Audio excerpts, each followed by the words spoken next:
debt forgiveness to a certain extent, and also to draw up plans of the sustainable debt, because debt in itself is not bad.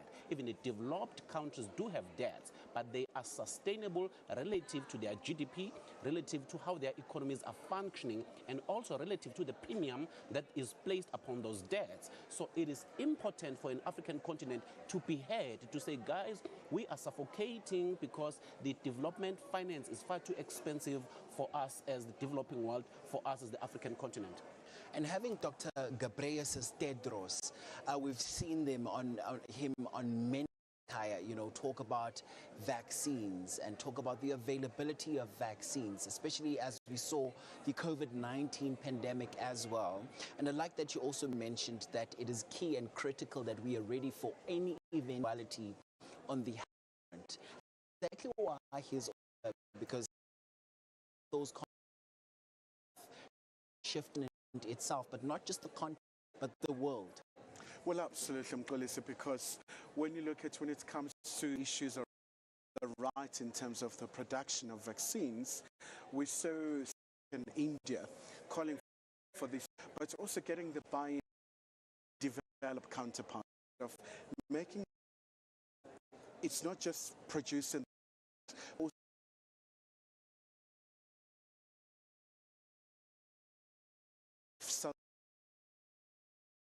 and this is a very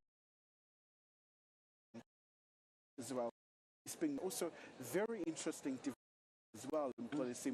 We've seen Wamkele Mane walking in. Oh yes, that's a man who's charged with a massive task, of making sure that Africa is able to increase intra-Africa trade. Yeah. If they say it's still hovering around 16%, that's a massive indictment, because when you look at the AU's Agenda 2063, it speaks about all these flagship projects. Another center of this trade, and it's important to have such an institution that is based involved in discussions as well. As you know, that it's one of the key entities of the Union. We know that Africa is still sediments. The issues of insecurity. You look at the situation in Sudan, where the flagrant violation of human rights, where so many civilians are dying. So those are areas of concern as well, where the leaders, when they do have those bilateral meetings, will have an opportunity to engage, especially for a country like South Africa. It's part of the C5.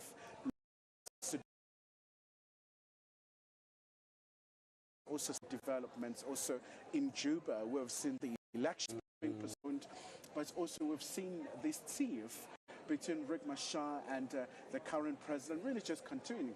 And we saw the late Pope Francis, they tried kissing their feet, trying to together. And also Mkolisi is still talking about the vets.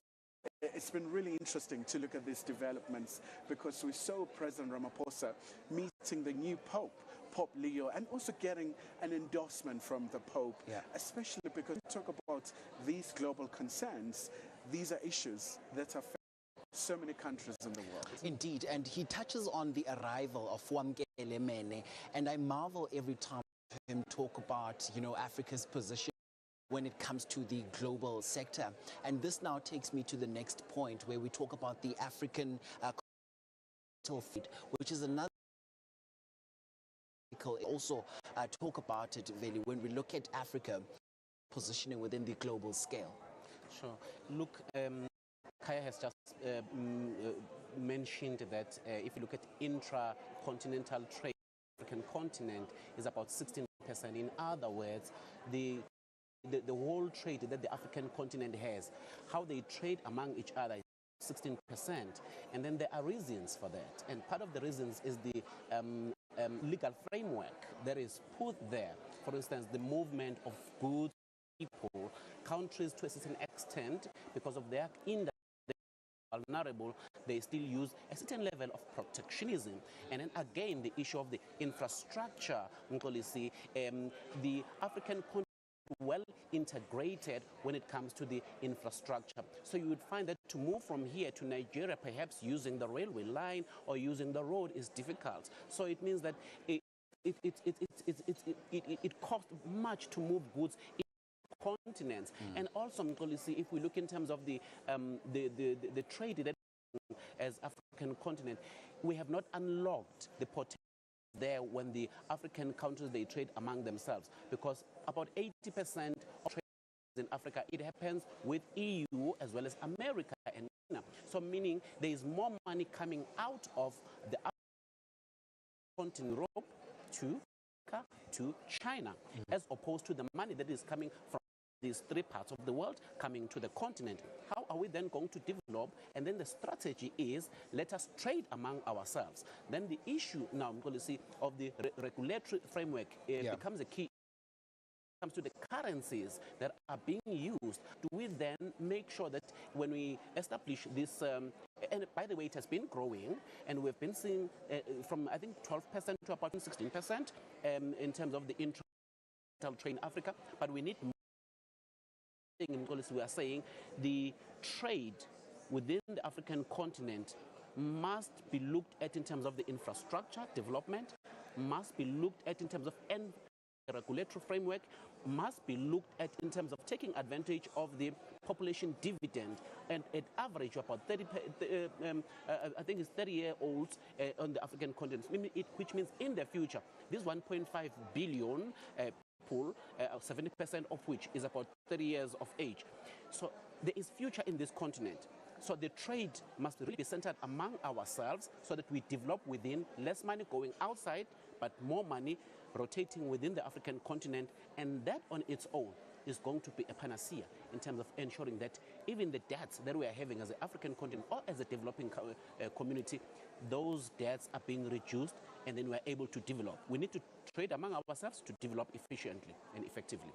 And Kaya, also this now brings me to the prospects of paying forward or giving life, as well as, you know, some of the points that we'll see come out in those declarations, right? And having them come to life, or how we give them expression in a way.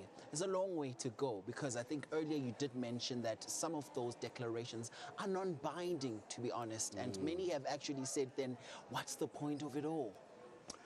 Well, certainly, Mgolisi, it does raise a number of questions, but very interesting developments there. We've seen the World Trade Organization head, Ngozi, walking in. And I mean, in the context of a very untenable global environment, we've seen those sweeping tariffs coming from the Trump administration, and we've seen so many countries going to Washington, D.C. We've seen our very own trade, industry and competition Minister Park Stower trying to make overtures, reaching out to Washington. It's been nullified. We know that deadline around September, it's long gone now, and no word coming from the U.S. So it's going to be a very important moment for the leaders to also with the head of World Trade Organization in terms of mitigation of really some of the very disruptive processes that are coming from the US, and really how they're having the global ramifications. I mean, the Japanese are here, one of the countries really producing vehicles, but also South Africa. We know that so much is at stake. I mean, we saw the government announcing that package to help the likes of Eastern Cape, where you do have a lot of jobs really that are at stake. So it's to be really a very important moment, albeit with the US not being around, as to how you're going to the process. But I mean, if the leaders do come up with a certain pointers in the declaration, I think it's going to be very important, because these are very influential economies. I think they can set their part. Sovereign states,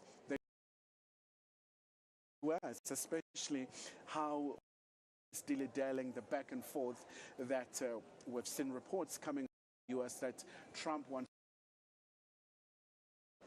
But these are sovereign states. They have every right to take based on their own interests. Subsequently, we've seen this happened throughout the course of the week with the response around some of those comments that were made in the country, and we will not maybe reiterate those in this platform now, but we all know what they've said as a response. And this now points to something else around those relations. Are we still able to salvage those relations, possibly, or that ship has bolted? what I would say, Mkolisi, I would say in any relationship, there will always be some hiccups. So I do not believe that everything has collapsed. I think it's just part of the journey. And I mean, United States need Africa as a gateway to the African continent, and South Africa do need states of particularly issues like AGOA, and also there are still a very good part. By the way, Mkolisi, we are more at surplus trading with USA than we trade with China. We're at deficit when we trade as China. I'm talking about South Africa now. We're at deficit, but we are at surplus when we're trading with United States. So we trade United States. This means more money we from when we trade than money that we take out. There is more money we take out when we trade with China compared to the money that. So the relationship is not lost. It can so they go with the terms. Yeah, I think we're now looking at how long it will take for the current administration of United States to end, and then perhaps the next administration, the relationship will be risky. All will be well. Yeah, and of importance, Kaya, or of interest rather, we have seen how we as South Africa, the language that we've adopted in terms of responding to what the US has been saying. Granted, Trump has not been holding back. He's been saying what's on his mind, essentially. And we've seen how President Cyril Ramaphosa diplomat the matter. But I think yesterday he said or 2 days ago when he was closing up the social something along the lines of people, which showed that he was starting to sort of like take charge of the situation as well, to say that South Africa will not be bullied around this. But it was quite interesting to see how we have been moving around and navigating around these especially because it's a very complex affair, but also what has been really interesting to observe as well, what President Ramaphosa has emphasized is that you may have the absence of the American political leadership, but other influential Americans are right in South Africa, whether you're talking about the business sector, whether you're looking at many other spheres. But I think if you talk about the American companies that are present here in South Africa, if they say I think those companies really do understand the importance of Africa. Like my co-panelist really indicated that South Africa, North serves that very all-important as a gateway to Africa. When you look at the financial sector, it's still fairly stable. Yeah. When you talk about the infrastructure, there are some challenges, but it's still very, very good. But also what is very important is that it's always quite interesting when you talk about the U.S. and South Africa relations. Minister, it's a very uncertain, it's very unpredictable time because you wake up and then there's a tweet or the stuff is being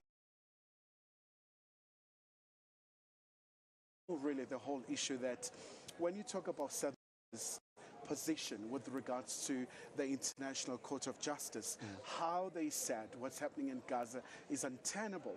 Somebody should do something. And there's a ceasefire, but it's still a very precarious situation, making sure that South Africa is able to revive these very frustrating. I think it's absolutely important for those efforts to continue, policy. Especially because as much as we're seeing the shift of the global dynamics, the U.S. is still key, and also it still has so many allies in so many parts of the world, notwithstanding a very rocky relations with so many of their partners. We continue to monitor some of those arrivals there at the Waterkloof Air Force Base. As you can see there, looks like the Germany arriving. Absolutely, I'm going to see indeed a German chancellor, a very key economy in Europe because it's a top economy in Europe and a very dependable ally to South Africa. Whenever you talk to the ambassador here in Pretoria, in South Africa, it's very clear that South Africa's priorities are very, very important. Yeah. When you talk about the issues of harnessing of critical minerals, it's absolutely important. When you talk about the issues of financing of just energy transitions, because increasing the economy. But obviously, it's a very contentious issue here in Village, especially because when you look at some of the perspective being presented by the likes of many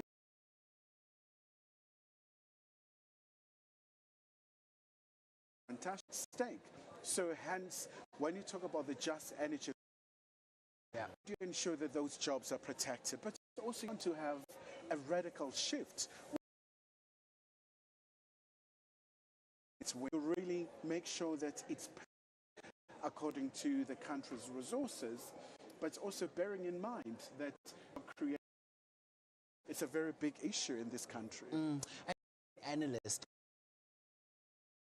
very we navigate these waters around the just energy transition, because if you're going to say you are introducing something that's going to change our lives by living hand in mouth already, then course, you are going to get resistance, particularly because if you look in terms of the just energy, it does not free. There has to be financing package that has to be particularly by the developed countries and the global financial institutions, and then they come, as I said earlier, high premium. So how do you then move sustainable? When you move, we need to decarbonize our economies. We need to decarbonize the way our energy is produced. But how do we do that in a responsible and sustainable manner? In South Africa, for instance, when it comes to coal, we still got a lifespan of about 100 years of coal. What do we do with such resources? Yes, and when it comes to the plans that are reducing that by more introduction of renewable energies, but that must come at the pace of the country. Yeah, and Kaya, another notable arrival there. Well, absolutely, Mgolisi. So that's the name of Africa, that's Namibia, Netumbo, and of course a very important moment because Africans, they talk about a female president. Yeah. So the Namibians have beaten South Africans. So, just like we saw early in the 90s, because Africa and Namibia, a lot of minority suffered in the hands of apartheid regime, where also it's called Africa. So they really know the ramifications. But also you want to talk about how these parties, the former liberation movement, a lot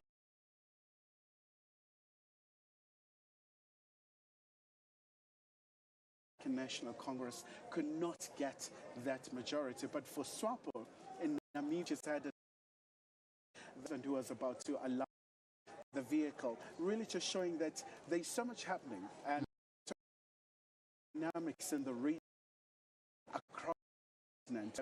There's also illusionment amongst the that also a positivity where there should be.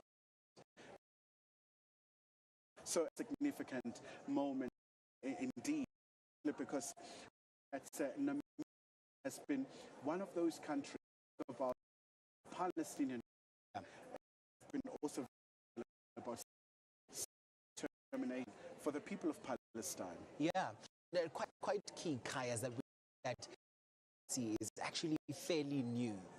Well, absolutely. Yeah. Where she's trying to bring new reforms, especially country also facing almost similar challenges like South Africa. When you talk about inequality issue in Namibia, it's also big issues, climate change, the deserts, but also the issues of flooding as well. But also in terms of minerals, after all, they do share that Atlantic coast with, South Africa. So, but just the Atlantic, but we also had independence. They got independence, and how their apartheid policies were extended into Namibia during the Southern rule back in the day, and the struggle for the Namibian liberation was led by SWAPO back in the day. And despite this difficult past, relations after 1990 have warm, stable, and South Africa. Well, absolutely, especially because you look at the bilateral relations between South Africa and Namibia. You go back that moment when you became five, and Nelson there also de Klerk as well. That's official handover. The newly independent Namibia's flag being hoisted. A very, very historic moment, but also serving as an inspiration to South Africa.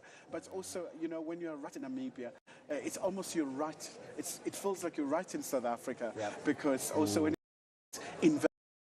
quite a number of South African companies are heavily invested in Namibia, whether you're looking at the banking sector, financiers, very much so, whether you're talking about your F&B, the hospitality sector. So I think it's absolutely important because some of these countries, also they are part of the SADC as well. So, and they've been very supportive of South Africa's presidency. All of them, this is a very big moment for South Africa. Opposed with part of the system, because if we talk about multilateralism, we talk about that everyone have a say. That's why our president did mention that the size of the army, the size of the economy does not mean that others must be treated in an unequal manner. So the United States, as things stand, I think it's an ideological stance, perhaps of making America greater. Perhaps that greatness is to restore that unilateralism, that hegemonic power to say we are still the dominant force. We will never lower ourselves of being to a certain extent. Hence the transactional relationship when it comes to trade. What are you bringing me? What are you bringing to me? So some other country, I heard that they are bringing gifts to the president. Some they've provided jets, some have provided personalized gold bars. So it's very transactional, and it does appear it's centered around the man. And Kaya, what would that be? I mean, obviously it does bring a lot, especially when it comes to the whole issue of personal interest, national interest, where it becomes like I scratch your back and I'll also reciprocate. But also what is very fundamental here is it's a very concerning situation, especially because, when it comes to the rules-based system, the fair trade system, the Washington, D.C. has always been one of the leading voices. In fact, when you talk about the founding members of G20, the U.S. has always been a very instrumental voice, and it does have its own faults and many other issues as well. And of course, Mkolisi, there images of the current SADC Executive Secretary, Elias Magosi. He's from Botswana. And we know that SADC is really facing a number of challenges. When you speak about peace and security, we've seen those very stunning developments from Madagascar. We've seen South Africa take as the chair of SADC, really speaking to these challenges that you want to have a stable environment. If you want to trade, you don't want to see coups, because it really becomes a very unstable environment.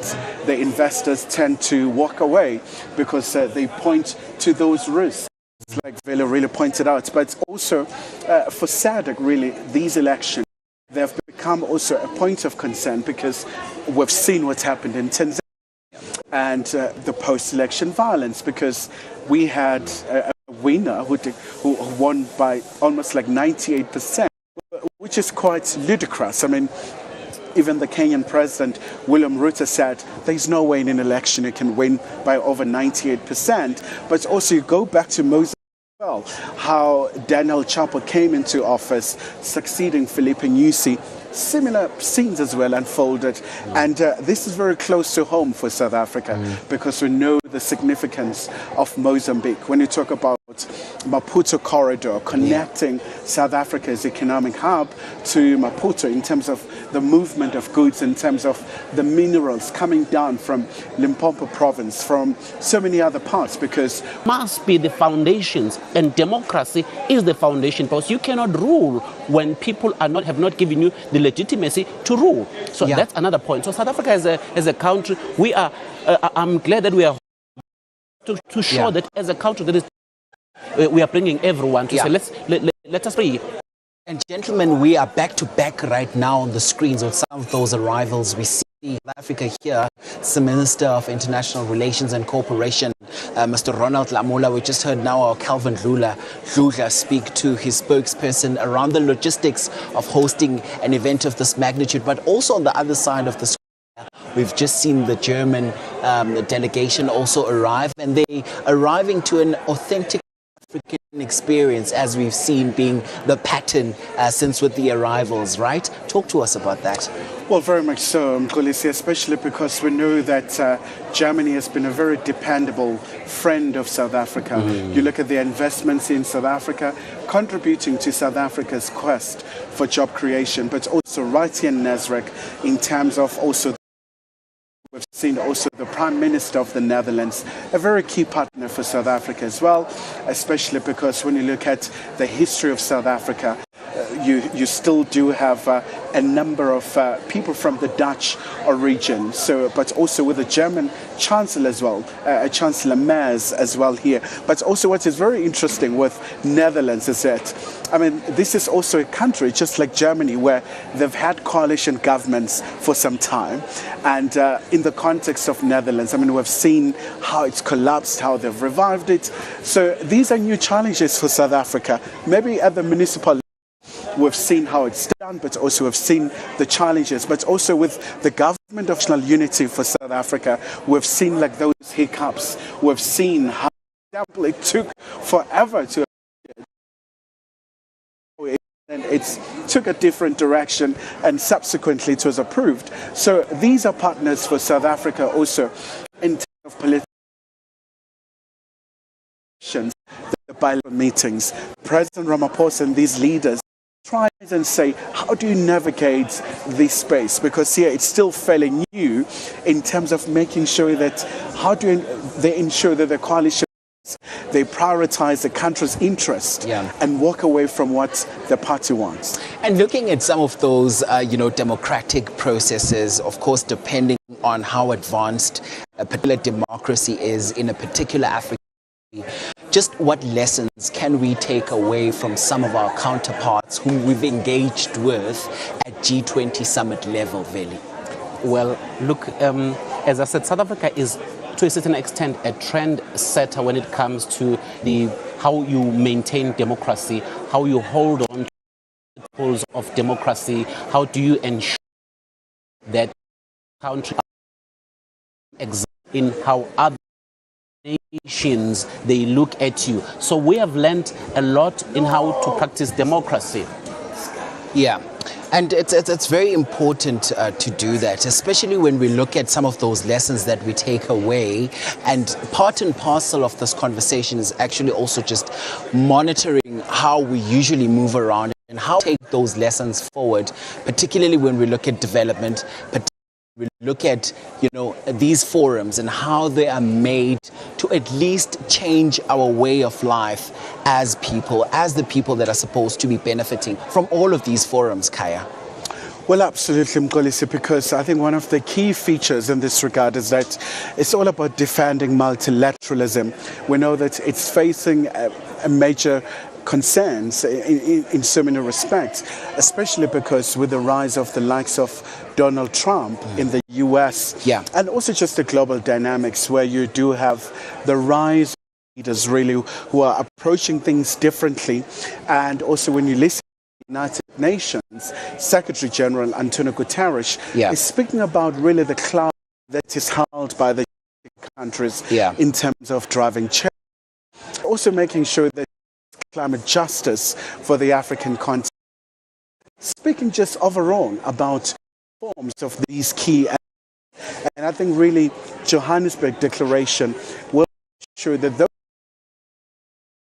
really discarded are really just part and parcel in terms of making sure that there is a change. But once again, it goes back to the whole challenge, Mkhulisi, of a consensus with, of course, G20.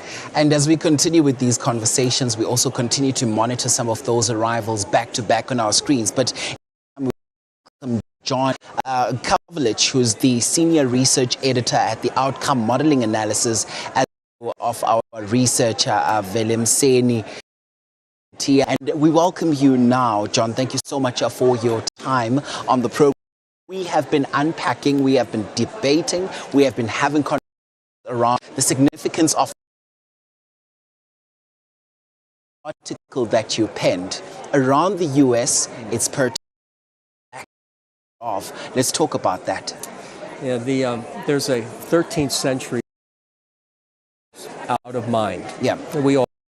When the 21st century, relating to the G20, it's out of sight is not out of mind. Trump is here.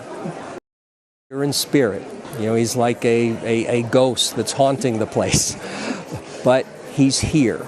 And there's good that he's and there's bad that he's not here. It's bad because the President of the United States should be at these events. And if he has disagreement, this form where you use what we call the bully pulpit to step in, but by not being here, he doesn't have that opportunity. By not being here, the remaining, so the G now like 15, what they have is because President Trump, President Xi, President Putin, basically the big three, aren't here, there's less of a focus by the other to work with them. It just because there's a gravity. The President of the United States is at an event. Every head of state and head of government wants to have a sit down, a bilateral.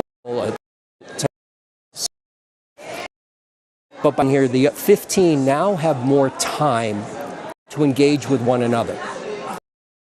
President, optically, it's ugly because President Trump keeps inserting himself into the dialogue. But practically, we're going to be, watching the Erdogan of India, President Ramaphosa, to use the opportunity to actually talk during time to actually talk.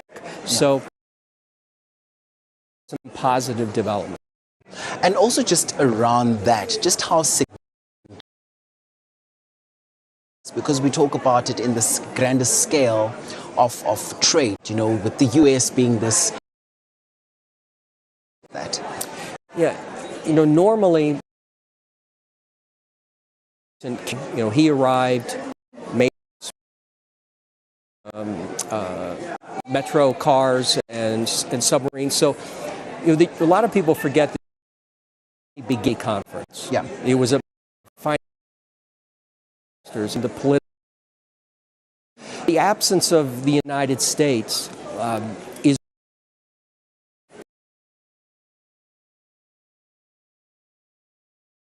also the fact that countries can step up and use that opportunity to confront. The problem with Trump is that this is a near 80-year-old man from another century. Yeah, and I'm going to ask that we pause it here for now, John. Have the invited heads of state make their way in now. Kaya, we see another now, an important one. Well, very much so, Mkulis, especially because that equates having heads of state. In fact, we know with the recent elections in Cameroon with Paul Biya, but I think he's here really just representing also, we know with in Africa, we know with South Africa, they've tried in terms of representing the interest of Africa. We've seen so many of the meetings being held in Egypt, in Ethiopia as well, really making sure that it really becomes a G20 of Africa. But really also when you talk about the resources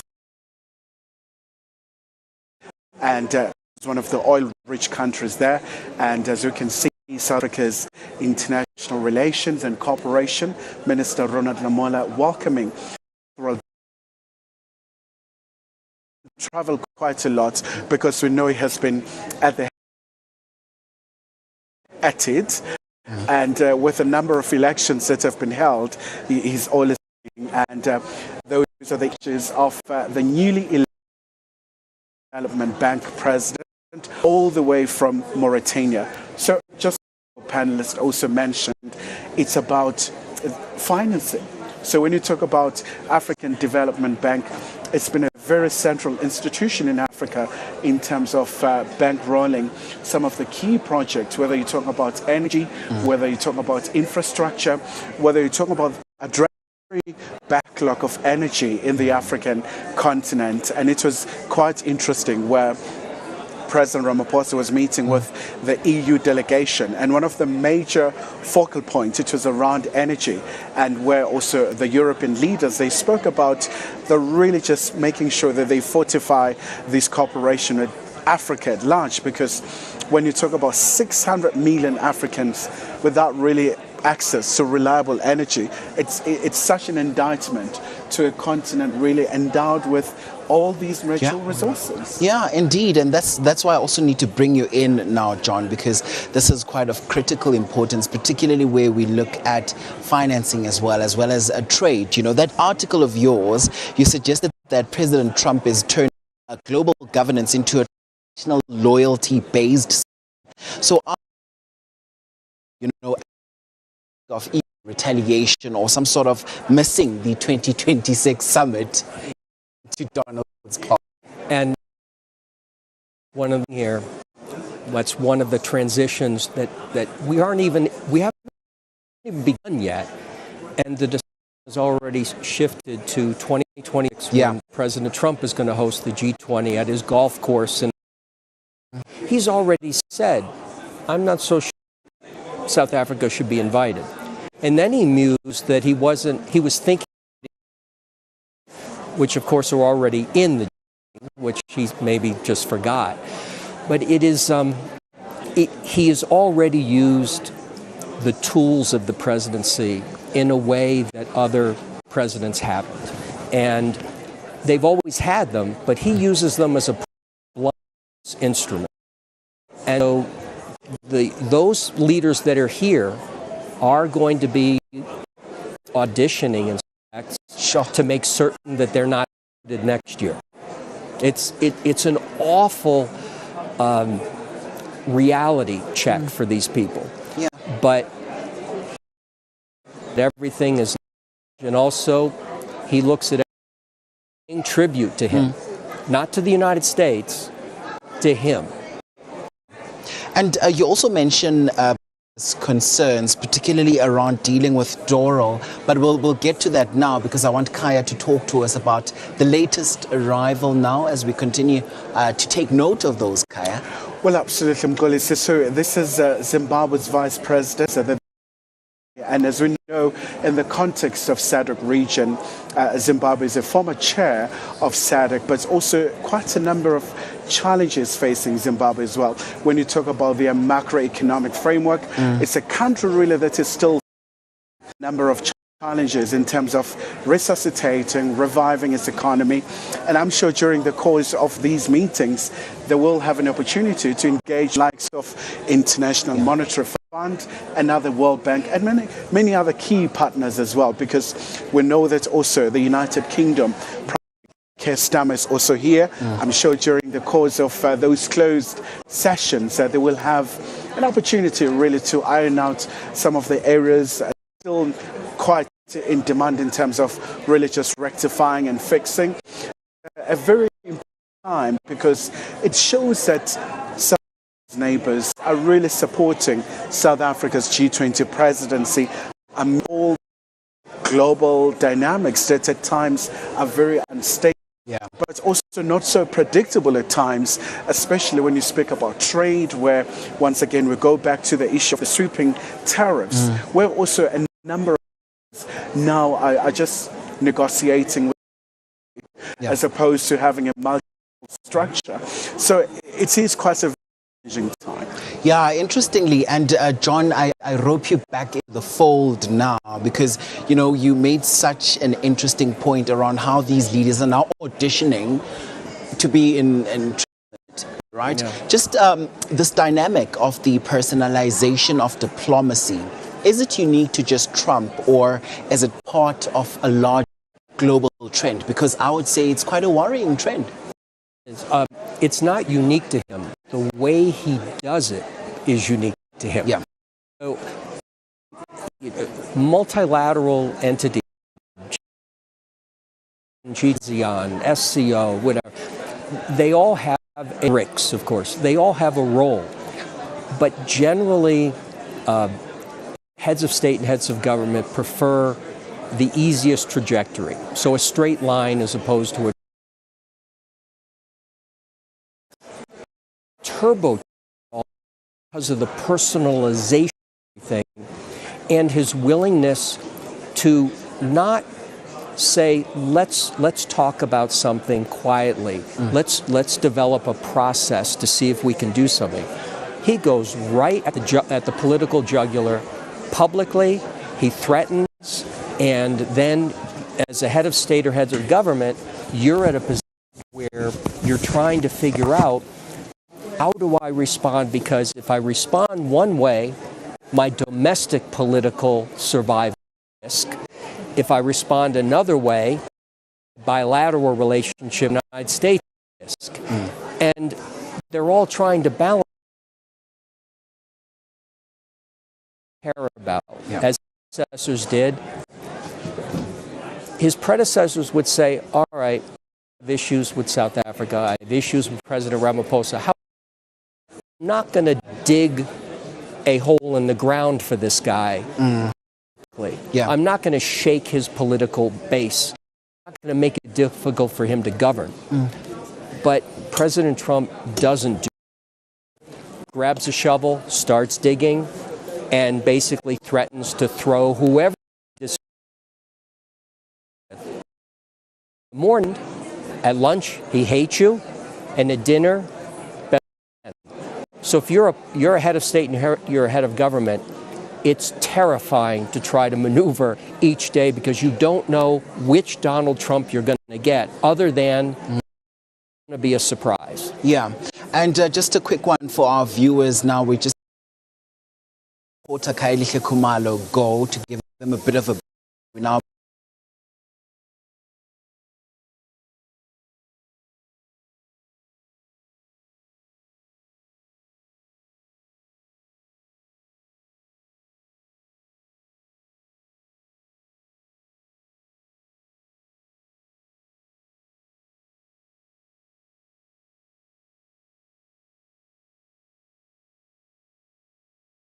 In these leaders now that are somewhat to make it to Trump as this proud, really African continent, and the way it chooses to engage the U.S.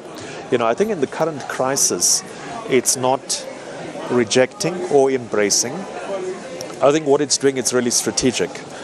In a way, it's appeasing the U.S., but it's also thinking contingency. Yeah. And I think that contingency is about the sort of historical framing of South Africa as being non-aligned. Yeah. Since Bandung in 55, and this idea that, yes, we'll be your friend, but we also have historical friends like Russia and China, and there might be an increasing need for us to pivot, us as in South Africa, pivot towards China. Yeah, and also just interestingly, John, as we continue to observe all of these dynamics play out, they've been playing out in full glare of the media, in the public domain as well, and just looking at how all of it has been unflowing. And we understand now all of the heads of state continue to arrive. We continue to monitor those arrivals for you there. The UK has also just arrived now. And when we look at the importance of some of these global leaders on a grander scale, John, we look at how the presence of the US of A might not necessarily be missed. Yeah, and everyone is going to try to put on the good political face, which is it's the G20 and the U.S. is one of, and it's actually G19, but one of. But it really isn't. It's a weighted scale. And what the United States does like a wave, impacts everybody else. And so, these leaders, we saw Keir Starmer, they made an announcement yesterday on a business deal with South Africa. That's what these folks want to be doing. But everywhere they're going, at every press conference, at every bilateral, there's going to be a discussion. And privately, what we're going to see in the take-asides and at the meals and in the hotels and that, they're all going to be saying, what do you think? How should we deal with this? How do we prepare for 2026? How do we get through the remainder of 2025? And now you have his 28-point plan with respect to the Russia-Ukraine war. So that's now into the ether here. Yeah. And that, that is Donald Trump. He will put stuff out there he's the ultimate disruptor. Yeah. And he's disrupting. And we continued there to see some of the arrivals there with the G20 heads there, shaking hand with the Deputy President there, Paul Mashatile. Quite another key attendance there that we see there, Imran. And as we look at all of these global leaders as they continue to converge, some of those conversations have already been had on end as a build-up to this moment. We are here now, and South Africa has pulled this event of such a great magnitude off. I think we were talking about some of the building blocks and stumbling blocks that have placed us to this moment now, and looking at how we'll be navigating these waters moving forward, particularly when we look at, the non-binding nature of platforms such as the G20. Yeah, no, I think South Africa has an interesting position, right? Driving here, one really feels a sense of patriotism that, for the first time in the history of the G20, it's being hosted in the global south. And I think in some ways that's shifting the power balance. Africa and much of the global south has asserted itself historically in the 50s, and I think then there was a huge pause. And what we're seeing currently, for example, even with the ICJ, I think human rights can be an instrument of asserting power. Yeah. It can be an instrument of domination, like we've seen with a whole range of issues. The Rome Statute and the international architecture around law. And human rights is being used, perhaps for one of the first times, as a bottom-up approach, where this tiny country on the global south is really challenging these big players and using human rights here, I think, as an instrument of resistance. Yeah. And I think that's what changes the playing field in a whole number of ways. Yeah. Certainly does, John, particularly when we look at, in the grander scheme of things, just paying it forward and looking at some of the resolutions that come out of a summit, such as the G20. Yeah, as the G20 tries to operate as consensus, like the European Union does, et cetera, but whatever comes out of here, the result is going to be dissected and interpreted by what President Trump says and what the Trump-Vance administration does. It's unfair.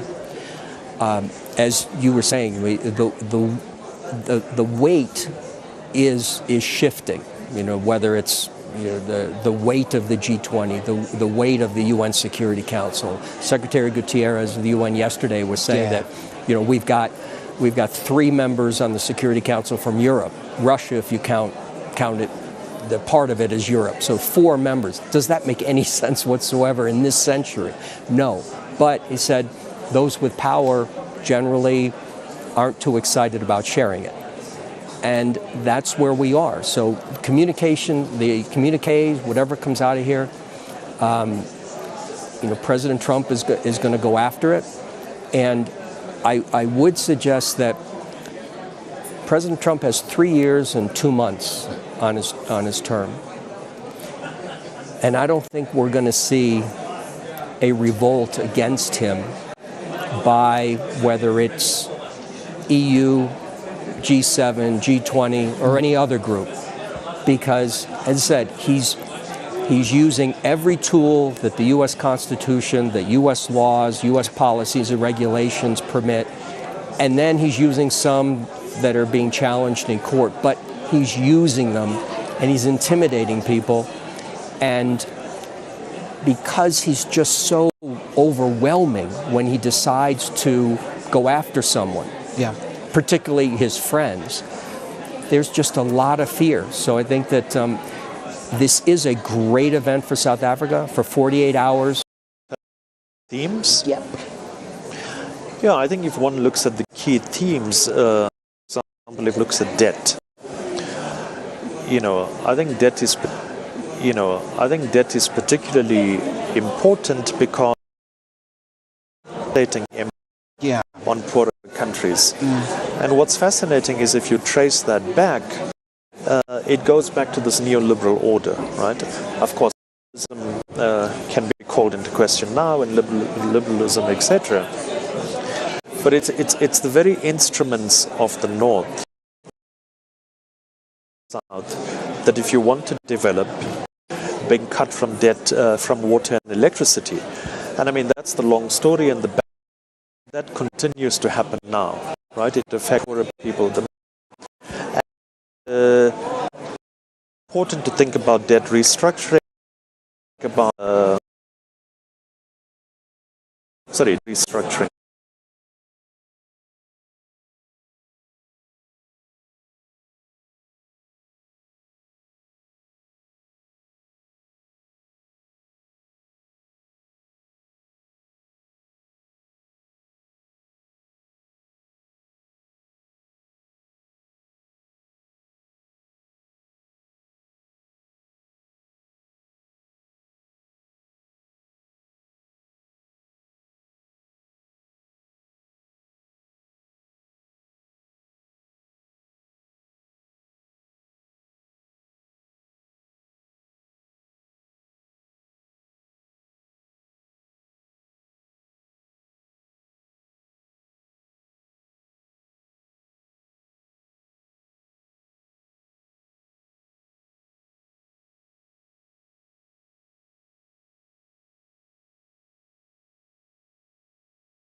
And I can confirm that just between us and Eswatini, on the N17 corridor towards Oshu port of entry, the latest, we've been able to reduce the truck waiting time from 3 hours to 20 minutes. 3 hours to 20 minutes. Definitely. Wow, that's quite significant, especially when we look at the conversations that have been had around that, as well as the trucks that usually queue up, some of them even for days, Dr. Masiapato. Definitely. Yeah. Yeah, so basically that's the point. So we have been doing that work. I think you will start to realize that all chaos that used to be popular around the port environment, particularly at the land port environment, has started to disappear. And the issue is they are disappearing primarily because of the work that we have started to do. And we make sure that we partner very closely with our colleagues from customs in the South African Revenue Service to make sure that at least we improve efficiencies at the port. Remember, when it used to be many departments in there, you will find that the truck gets stopped by, for example, immigration, which was Home Affairs. All of a sudden, it gets stopped by agriculture, which was a department on its own. They get stopped by environmental. They get stopped by the police. They get stopped by SARS, individual departments.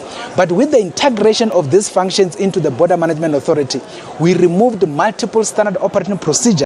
Now single standard operating procedure, and therefore we are able to process these people seamlessly, and that is why we've reduced the waiting time even on the corridor. All right, Dr. Michael Masiapato is the Border Management Authority's Commissioner joining us here. Thank you so much for your time on the program.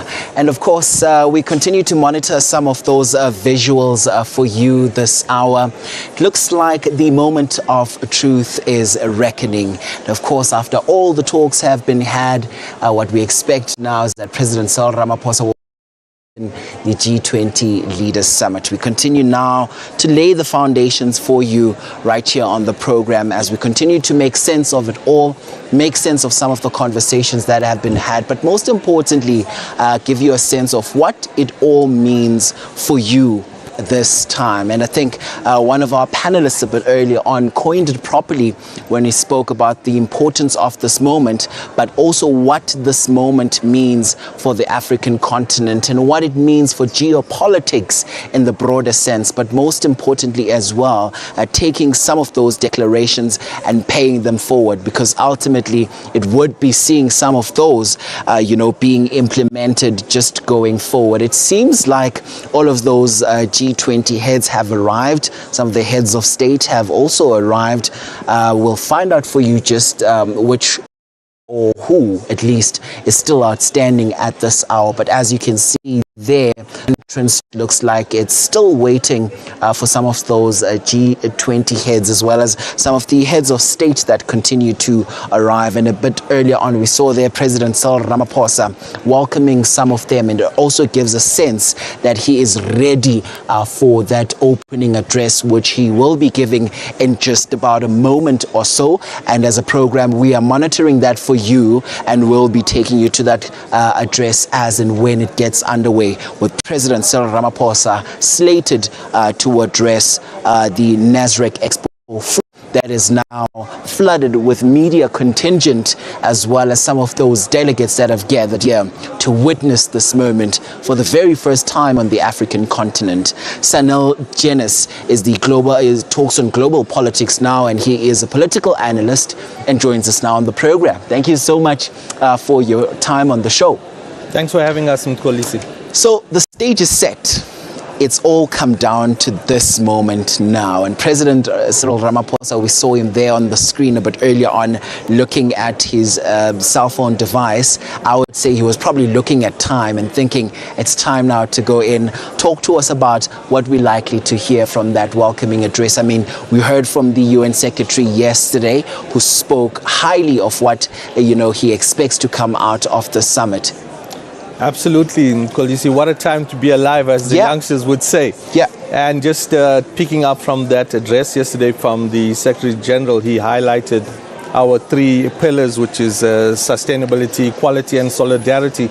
And he brought that down. It was almost a precursor. It's as if the Secretary General and President Ramaphosa have been having a conversation about this, because much of what the multilateral organizations like the UN are professing, South Africa has put that fairly and squarely at the center of its focus in this G20 presidency.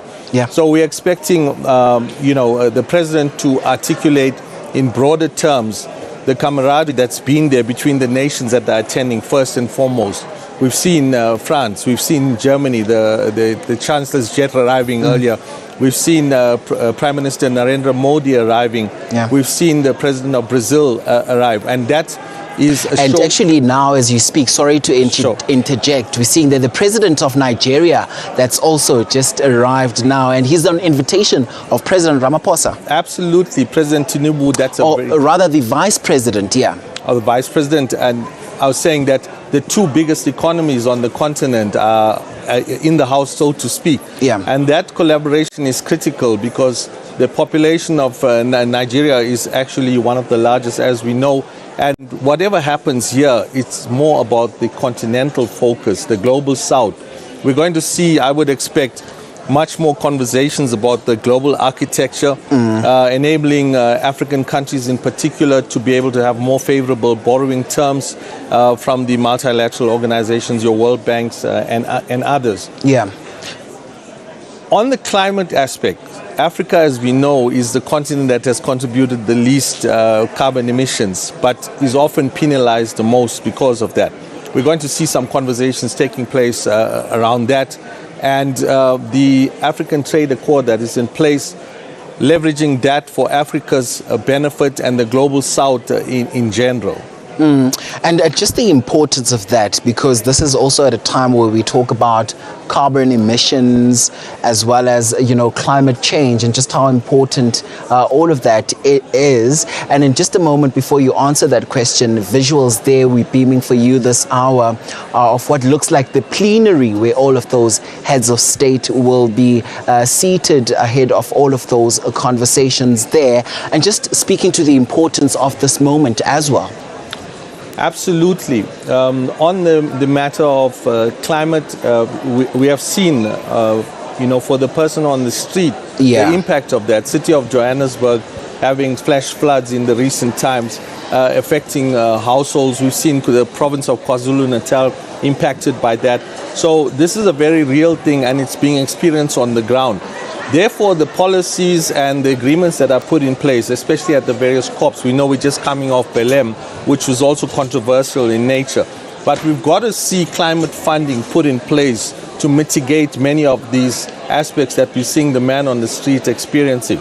And therein lies some of the challenges, because some of the nations are committed to this, whilst others seem to be lagging on this. The Paris Accord, as we know, was put in place some time back, but those commitments have not been fulfilled as yet.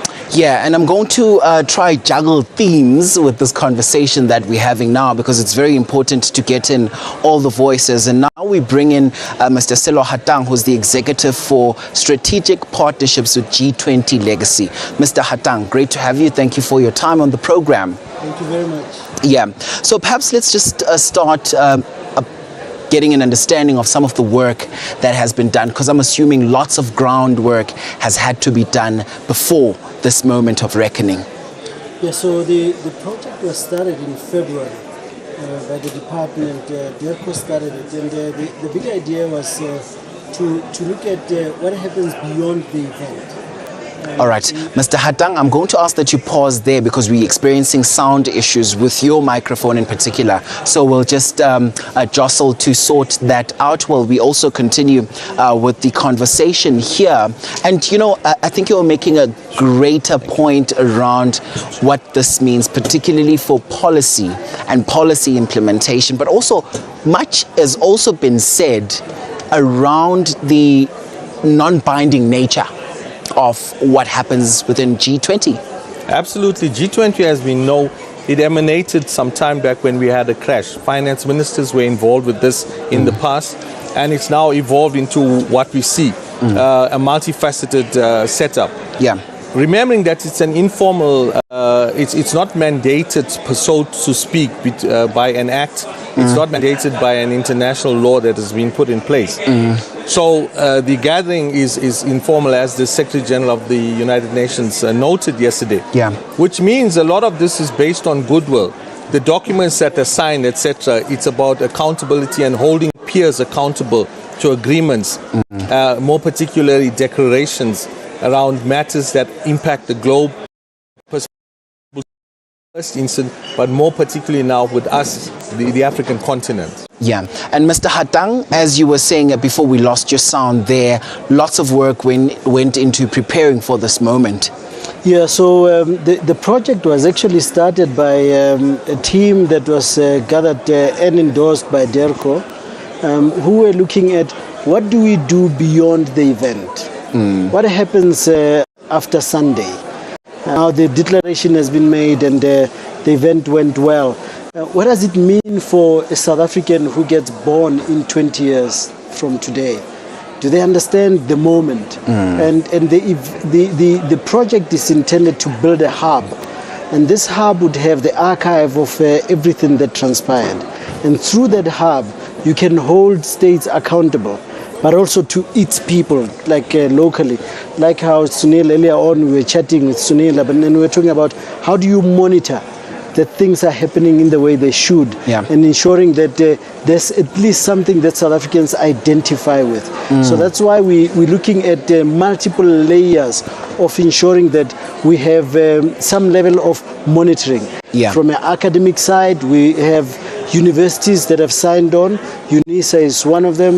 We have UCT, we have University of Limpopo. So we've got universities that have signed on already that are now on board. We down the line will take it to schools as well, that it be accessible at schools. But practically, what does G20 mean daily? It should be something that we then discuss.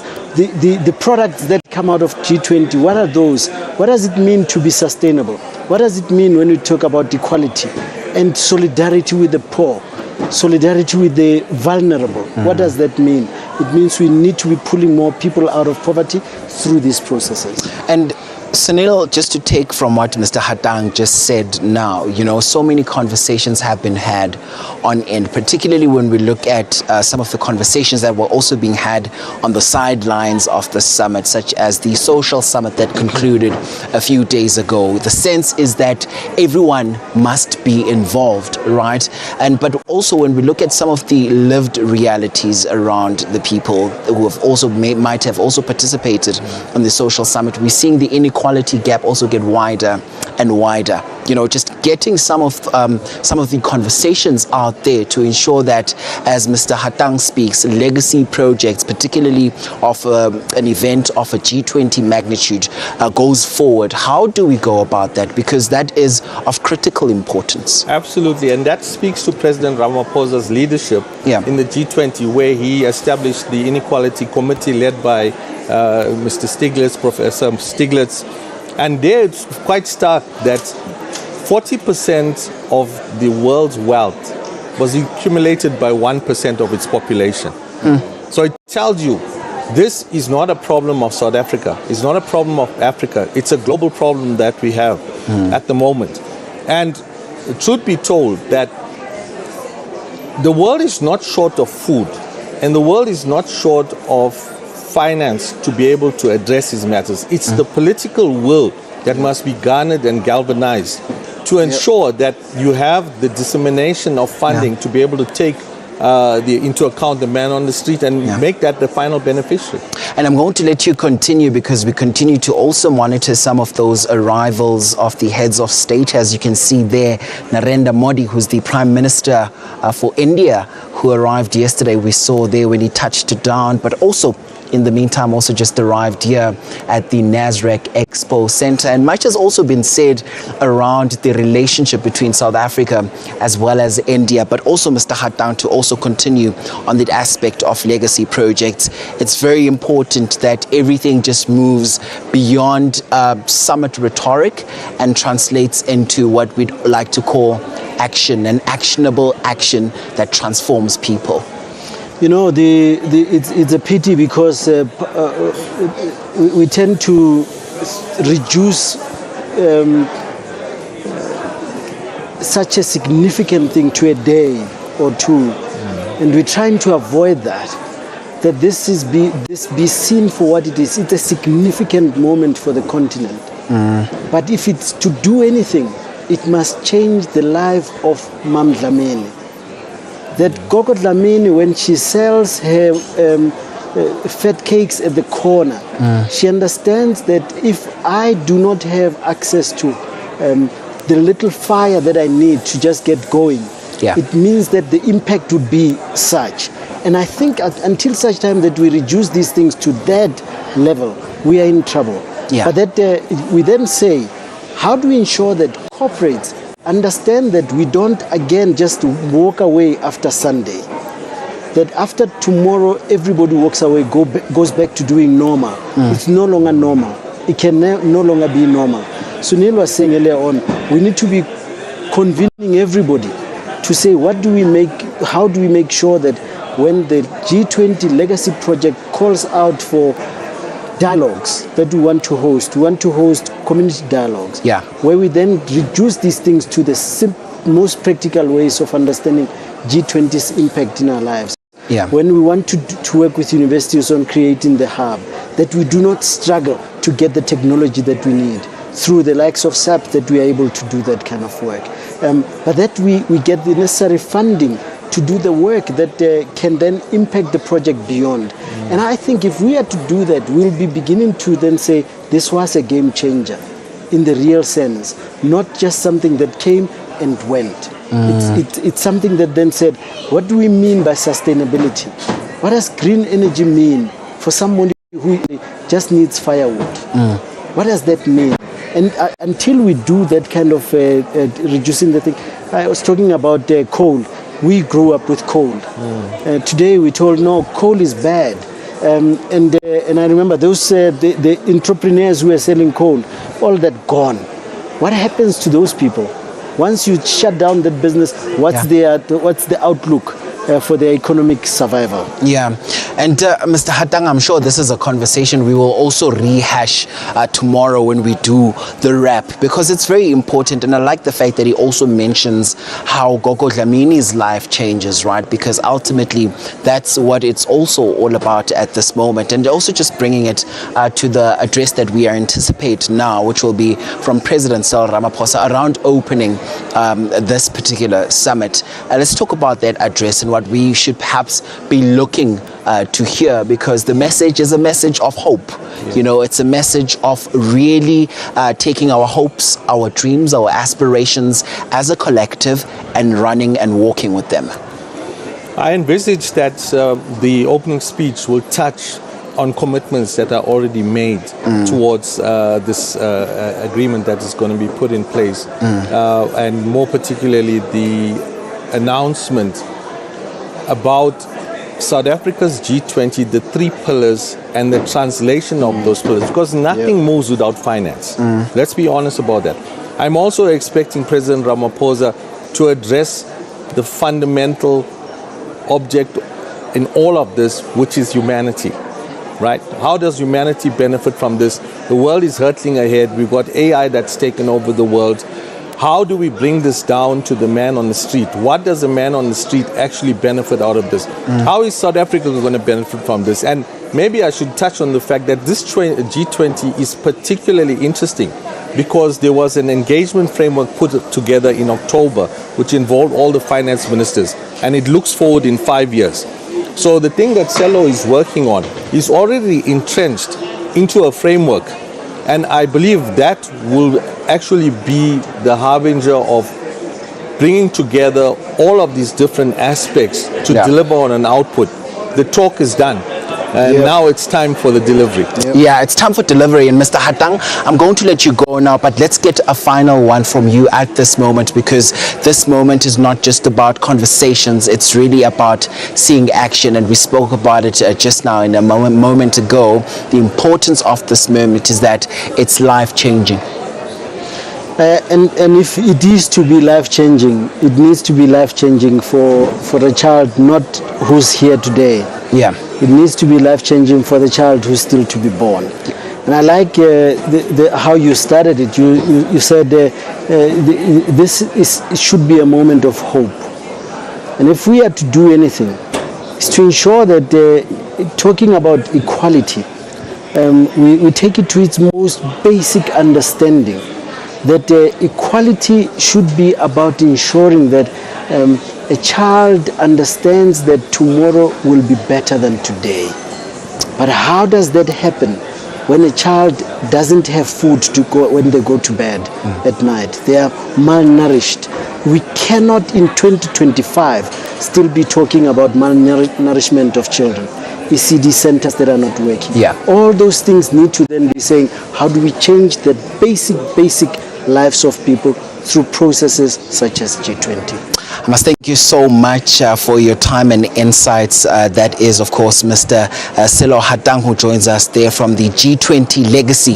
Thank you so much for your time. And I'm sure we'll be having this conversation tomorrow when we wrap up on the program. Thank you so much for your time. But Sunil, we in the meantime continue as we monitor there on our screens. We also see President Cyril Ramaphosa has just taken his seat there at the plenary, and I think he's just about to give that address that we are anticipating, that address that we are so looking forward to, and that will be the welcoming address. Let's give you a sense of the sound and what's happening inside that plenary this hour. Let's take you there and listen in.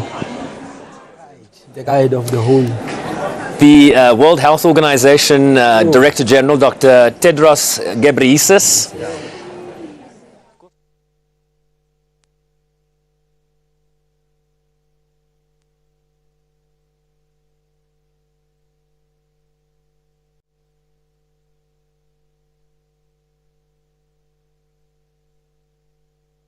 We'll be getting that sound in just a moment, but Sunil, we continue in the meantime. You know, seeing all these leaders in the same room at this moment is quite an important and significant sort of moment that we're in right now. It's actually surreal. Yeah. In your lifetime, in my lifetime, we are unlikely to see another G20 reach our shores because of the rotation system and so on and so forth. So that it's highly significant.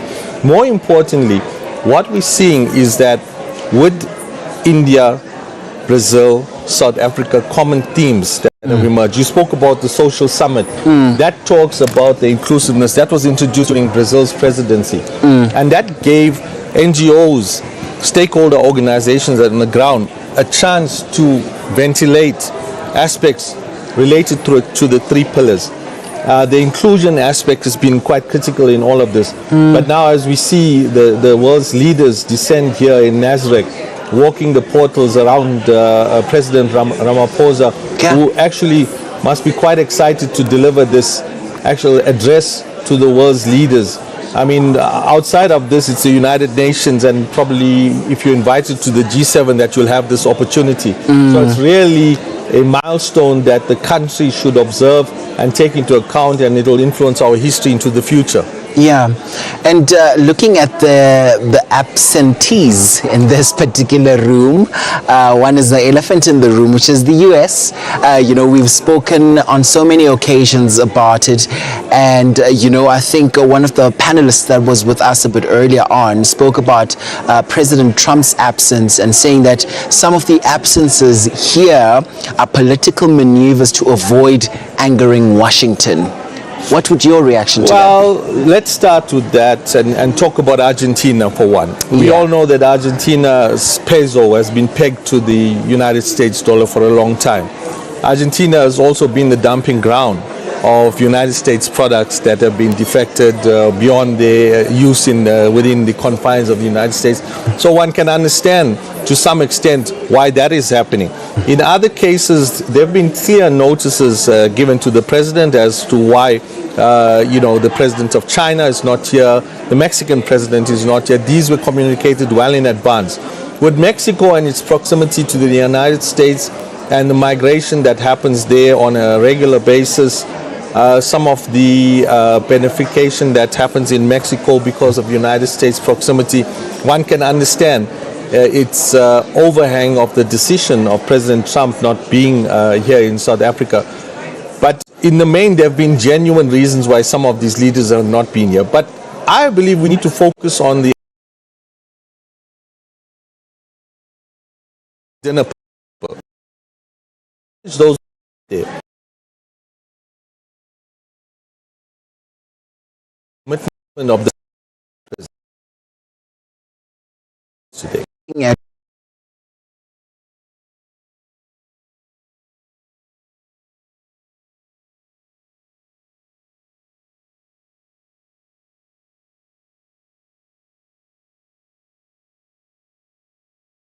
conversation. But before that address by President Ramaphosa, it also just speaks to the magnitude of this moment, some of the leaders as well as some of their priorities as well that they hold closest and dearest to. Absolutely. And earlier on I was talking to Selo Hatang, and he made it clear that many of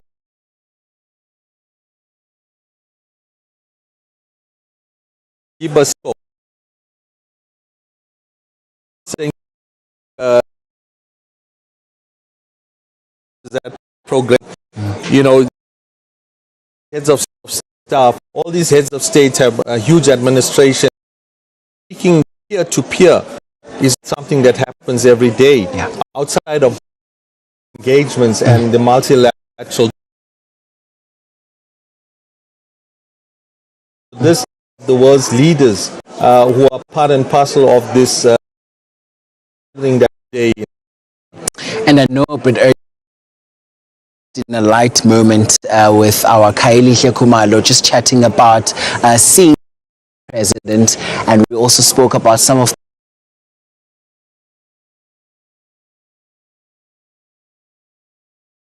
but for the continent and looking at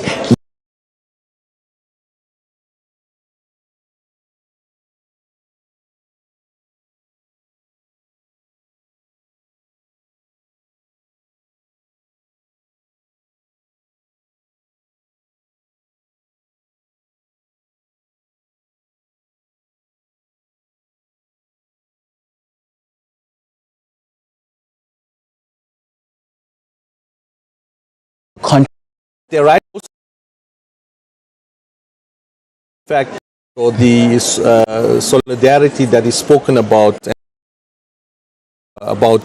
in our presidency is actually being lived out on the African men who may be patriarchal and have grown up in a patriarchal society. Side ports eventually,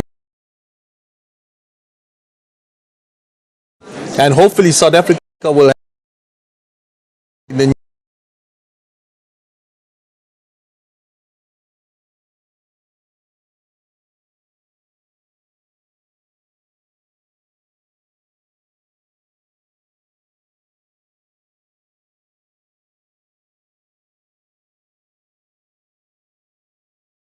and welcome.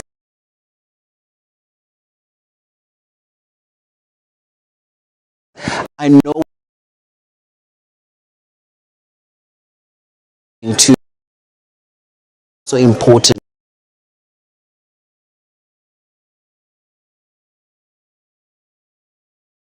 I think where we're going, and so far as looking at the declarations, but also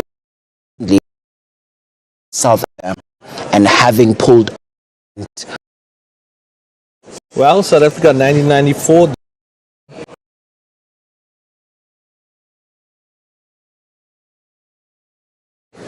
been to one. Yeah. A great political environment, coming out, some of them in exile and other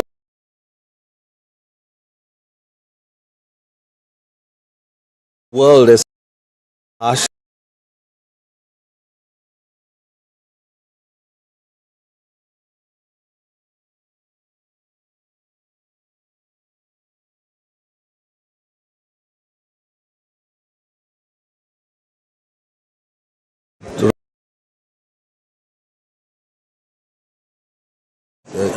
Focus. And we've also seen that we may expect a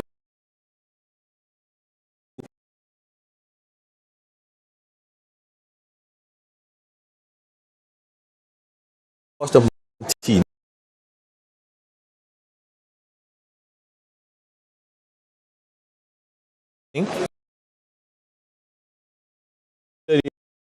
of this G20 and the head of President has his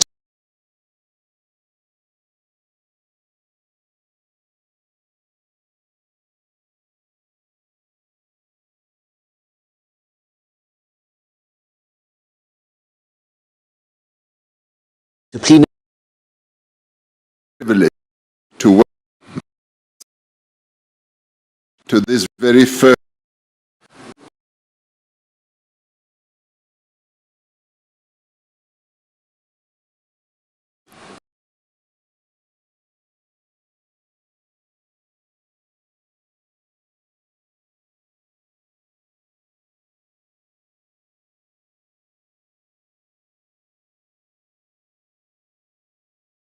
here and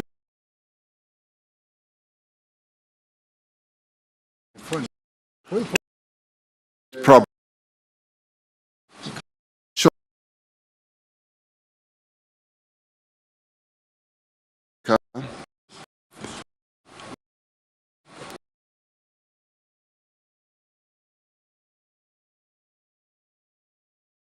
of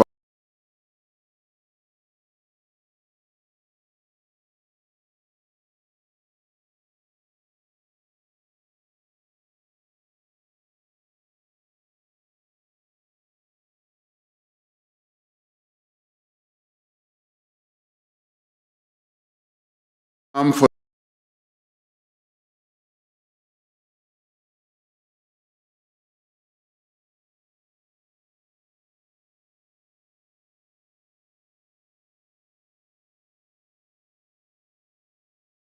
responsibility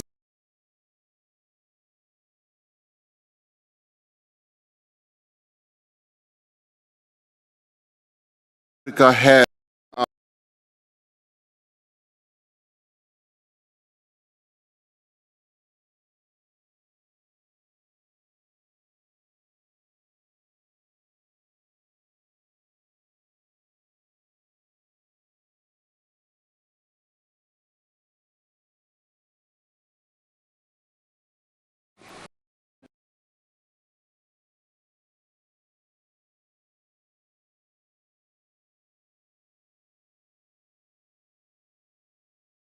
dignity of the pre-nation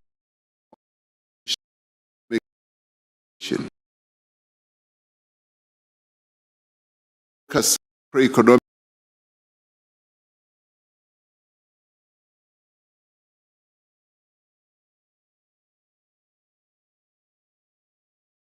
on mediation, science and technology, the environment, climate, and any other.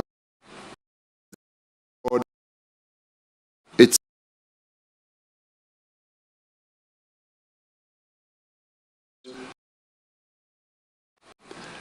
as the G20 countries, we understand that progress on each and all of these issues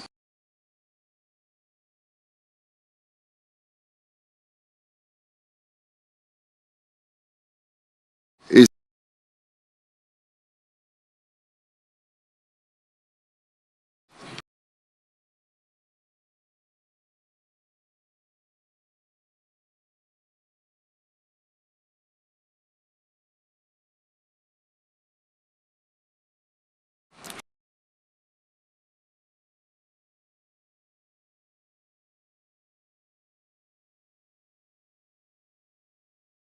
President